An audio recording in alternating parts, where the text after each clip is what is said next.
na parte ng lipunan ang teatro. Why Yes. Philippine theater is Philippine society? Oh, well, of course, because kultura natin, Magkakadikit yan.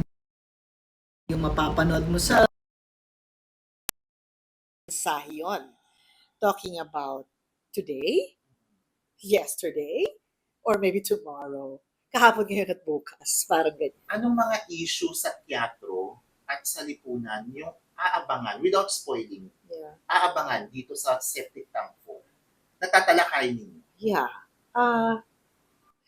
Yes, lahat tayo attracted tayo sa theater ngayon, or most of the public na naghahanap ng entertainment or mga events na pupuntahan, tapos ipopost nila yung kung saan sila makikita. Why do you go to the theater? What is Philippine theater? Ano pa ba ang dahilan? Bakit may teatro? So, gugulin natin yan. Pwedeng nakakatawa, pwedeng tatagos sa puso mo, but one thing for sure, theater is not only for entertainment. Believe it or not, theater is powerful. We will go there. Kasama ba sa tatalakayin, Miss Uge, yung karaniwang misconception sa teatro na pag teatro medyo mababa ang kita ng mga theater actor, pero dahil mahal nila yung pag-arte at yung teatro, they go for the passion. You said it. It's passion. It's really passion.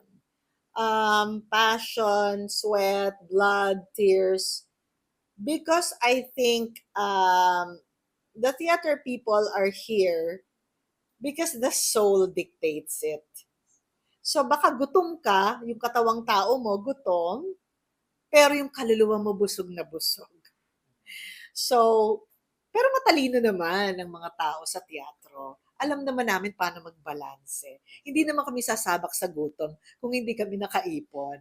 For example, myself, But I cannot not accept a very important project like this. So kahit na medyo gutom ako, yes, hayaan nyo na. Okay na lang din. Bawi na lang sa iba.